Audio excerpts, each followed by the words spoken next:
Hello, and welcome back to another episode of Skyrim Plus. Today we're having our first ever double feature by featuring Kynes Breath, and then we'll be traveling out to Solstheim to feature Quaint Solstheim Villa. But first, we're going to head out to Kynes Breath, so let's check out the map.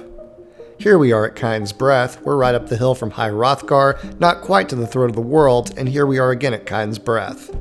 You can find the key in the bedroom area of High Hrothgar, and then you'll need to complete the Clear Skies quest in order to gain entry. Once you enter the home, you have a dining area candle lit with some dark elf lanterns. There's some name storage for meat in the corner, and on the shelves next to that you have name storage for vegetables and even silverware. As we turn to the next wall, we have our oven below and our cooking pot above, and then above that you have some spice jars that are labeled. Nice touch.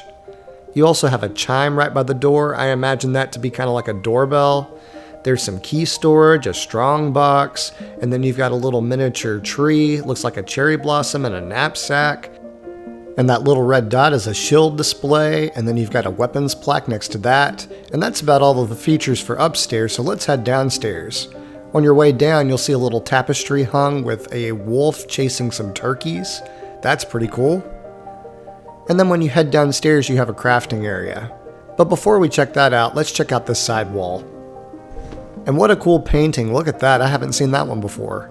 And there's another weapons plaque and a shield display right next to that. And then check out this little miniature periodic table on the wall, that blends perfectly with the alchemy theme. Mendeleev would approve. And then you have name storage for potions and poisons and ingredients. There's your alchemy lab. You've got some soul gem storage next to that. Look at the cool butterfly display. You've got an arcane enchanter, and then you've got your mini smelter underneath that dragon's head, and then a grindstone and an anvil and a tanning rack and a workbench all built in right there. There's smithing storage and a couple of display cases. And if you notice underneath the crafting areas, you actually have some cupboards for additional storage. And as we turn our attention to the next wall, it looks like you have a little safe in the corner for your valuables. And then here's a fireplace with some miniature tools. And look at this awesome custom clock. I haven't seen that one before either, but that is awesome. Okay, we're going to go ahead and turn and start looking at what we have next. It looks like you have your bed area over here. And it looks like you've got that parrot doll. I believe I saw that same doll at the Morthal Swamp House. But that's really neat that they included that. And then you've got a Shrine of Kinnereth, that makes complete sense. There's a Dreamcatcher, and then I believe these two games are from The Witcher 3. I heard that in the comments section of my Fineath video by Lyron, so that's interesting. And then you've got some cool books. You've got a display case there for your cool weapons, and then you've got a dresser in the corner, and then through this curtain you've got your bath area. Straight ahead you've got some ivy and some running shower water. And in this corner, you've got your toilet for other things. And then you've got a painting on the wall of a warrior battling a dragon. I guess that's kind of like the Dragonborn's equivalent of a selfie. Anyway, let's head back out of the bathroom and see what we have to see left. There's a couch in front of the fireplace. It looks like you have a little tea set on the side to enjoy.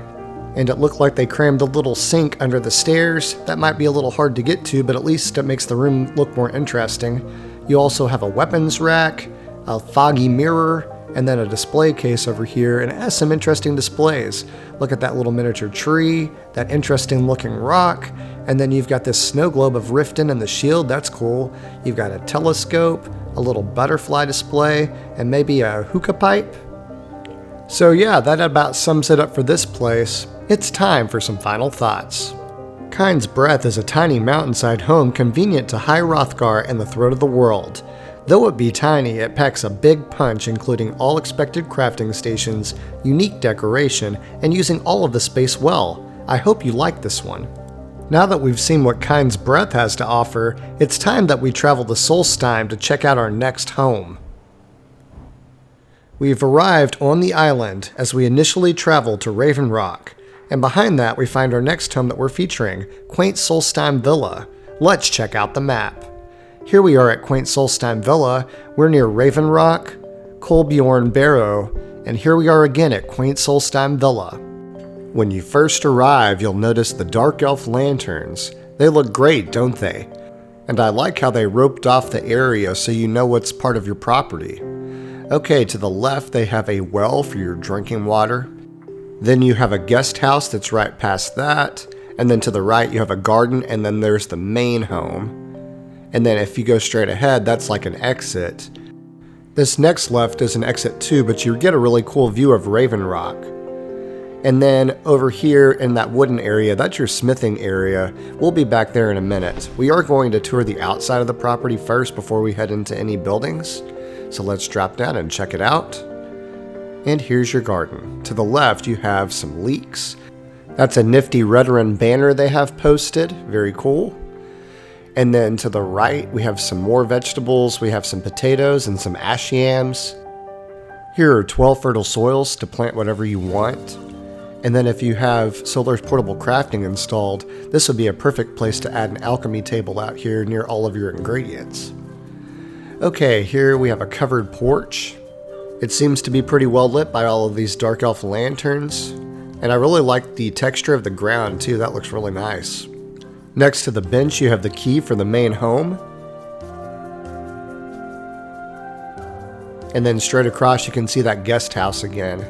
And you do have 3 additional fertile soils, and that makes for a total of 15 fertile soils for the property. Let's go check out that smithing area. Over here you do have a full smithing suite, starting with an anvil and a forge. There's your grindstone, your tanning rack. There's a chest for some storage, a smelter, and a workbench.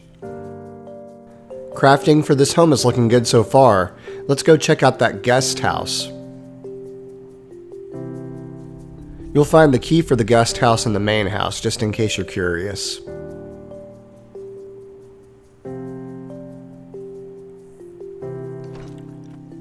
When you enter the guest house, you can immediately see a shrine of Kinnereth, 2 weapons racks, a knapsack, 2 beds, an end table, a cooking pot. There's a little dining area for your followers. There's the door that we entered just a second ago. And then there's an alchemy lab with some storage. Look at those cool gleam blossoms. There's a shrine of Julianos that increases your magicka by 25 points. And then this door leads to their private bath. There's a bench that they can sit on. There's a large tub. And they even have their own handy dandy toilet. Yep, this will get the job done. And it has a flusher on it too. That's what that handle is. And then you have a wash basin to wash your hands when you're done. Remember, even for the Dragonborn, cleanliness is next to godliness. And here's that tub. I like the candle lighting. That's very nice. Now that we've seen what the guest house has to offer, let's go check out the main house. It's just right across the road.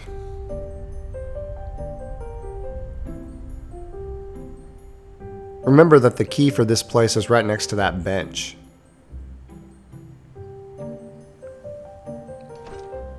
And when we enter, we're greeted with a fireplace, a cooking pot, a weapons plaque.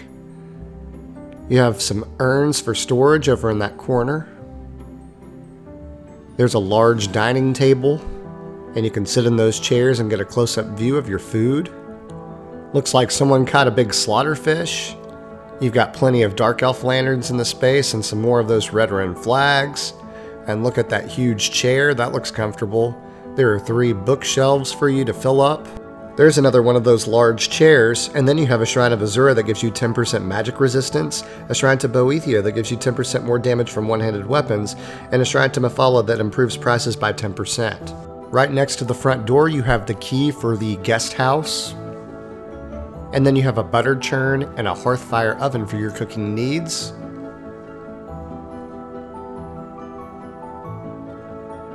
And now you have kind of like an open area.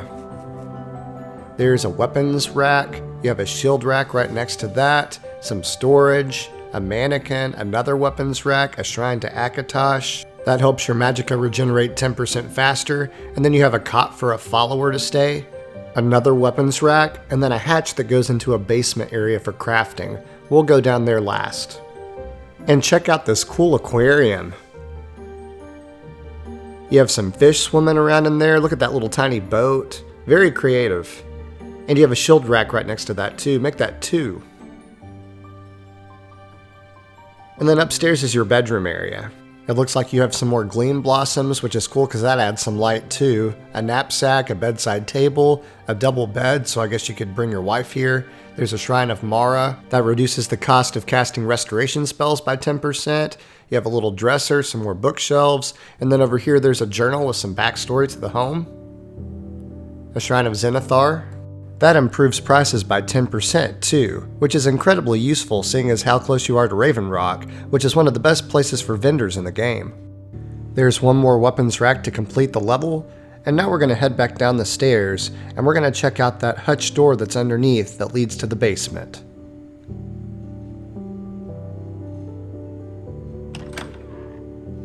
In the basement area, you have a cooking pot.